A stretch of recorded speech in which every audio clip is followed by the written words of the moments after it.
처음 내 집 마련하려고 하면 지금 사는 게 맞나? 비싸게 사는 것은 아닌가? 이런 고민이 생길 거예요. 살면서 가장 큰 돈이 들어가는 쇼핑이니까요.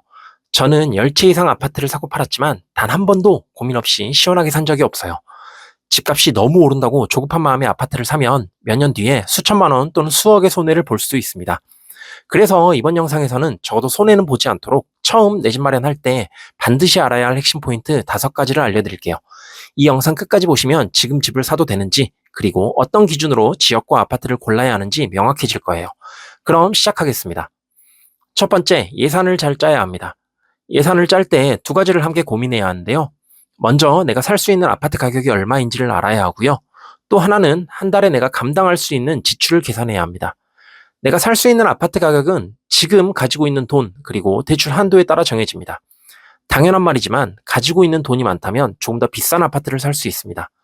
또 연봉이 높다면 대출 한도가 높게 나와서 역시 조금 더 비싼 아파트를 살 수 있어요. 요즘은 DSR 기준과 여러 규제 정책 때문에 대출을 받기가 다소 까다롭습니다. 그래서 아파트를 사기 전에 반드시 대출과 자금 계획을 철저하게 세울 필요가 있습니다. 그리고 하나 더 꼭 생각해야 할 것이 한 달에 나가는 비용입니다. 대출을 받고 아파트를 사게 되면 한 달에 대출 원리금을 갚아야만 합니다. 거기에 아파트 관리비도 어느 정도 나가고요. 이런저런 비용을 고려해서 한 달 자금 계획을 세워야만 합니다. 대출을 너무 과도하게 받아서 한 달에 나가는 대출 원리금이 많으면 일상생활이 빠듯할 수 있어요. 이런 것을 고려해서 내 집 마련 전에 예산 계획을 꼼꼼하게 세워야만 합니다. 2번째 고려할 사항은 지역 선정입니다. 사람마다 생활권이 달라서 어느 한 지역을 딱 고르기는 힘들어요. 다만 가능하다면 서울 외곽의 도시보다는 서울 내의 아파트를 고르세요. 그리고 가장 중요하게 봐야 할 요소는 바로 교통 및 출퇴근 시간입니다. 되도록 버스보다는 지하철 이동 시간을 고려해서 아파트를 고르는 것이 좋아요. 지하철 기준으로 출퇴근 시간 1시간 이내의 지역을 고르는 것을 추천드립니다. 아무리 좋은 아파트에 살아도 출퇴근에 너무 많은 시간을 허비하게 되면 지치게 됩니다. 그러니 되도록 출퇴근 시간을 고려해 직주 근접이 이루어지는 집을 고르세요. 길게 보면 강남과 연결이 쉽고 조금이나마 가까운 지역으로 가는 게 좋다고 생각해요.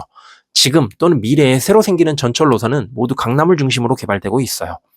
결국 앞으로도 강남을 대체할 만한 중심지가 생기기 어렵다는 이야기죠. 그래서 되도록이면 강남과의 연결성이 좋은 지역을 선택하는 게 미래의 자산가치 측면에서 더 유리할 거라고 생각합니다. 3번째, 신축보다는 구축을 고르세요. 신축은 구축에 비해 가격이 높아 매수가 힘들 수 있어요. 또한 이미 좋은 입지에는 구축이 들어서 있어 입지가 조금 안 좋을 가능성도 높고요. 그러니 입지가 조금 떨어지는 신축보다는 구축을 매수하는 것을 추천드립니다. 신혼부부 또는 처음 집을 사는 경우엔 아파트 단지의 모습이나 내부의 깔끔한 모습에 마음을 뺏길 수 있어요. 하지만 사실 아파트 내부는 리모델링을 통해서 충분히 바꿀 수 있는 부분입니다. 그것보다 훨씬 중요한 것은 입지, 그리고 내 직장과의 거리예요. 그러니 지하철역과 거리가 멀고 주변에 인프라가 없는 신축보다는 입지 좋은 구축을 사는 게 낫습니다. 다만 구축을 고르더라도 상품성이 괜찮은 구축을 골라야만 합니다. 즉 대단지의 입지가 괜찮은 아파트를 골라야 한다는 이야기죠. 그래야 나중에 어느 정도 가격 상승도 노릴 수 있고 쉽게 팔 수 있습니다. 4번째, 내가 사려는 아파트 후보를 여러 개 만들어 놓으세요. 부동산 관련 격언 중에 물건과 사랑에 빠지지 말라는 말이 있어요. 아파트 하나만 바라보고 있으면 조급한 마음에 시세보다 비싸게 살 수도 있다는 이야기입니다. 그러니 아파트를 고를 때에도 여러 개를 후보군으로 놓고 비교하며 골라야 합니다.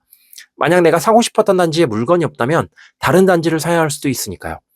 처음 집을 사는 분들이 가장 많이 하는 실수가 바로 이 부분이에요. 보통 어느 한 지역만 가려고 한다거나 아파트 단지 한두 개로 범위를 너무 좁히더라고요.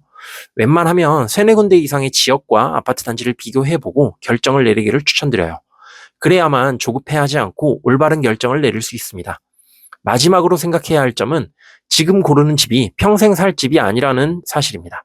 물론 엄청 고민도 하고 공부해서 신중하게 고르겠지만 처음 사는 집이 완벽할 순 없습니다. 그리고 시간이 지나면 더 나은 집으로 이사도 가고 싶고요.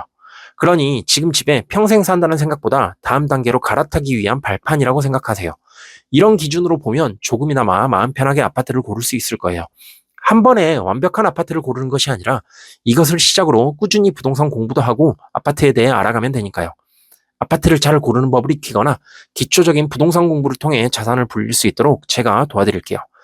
이처럼 처음 내 집 마련을 한다는 것은 굉장히 어려운 일입니다. 그럼에도 제가 알려드린 5가지만 잘 기억하고 아파트를 고른다면 큰 실수는 하지 않을 거예요. 요즘처럼 집값이 너무 오른다고 조급한 마음을 갖게 되면 실수를 하게 됩니다.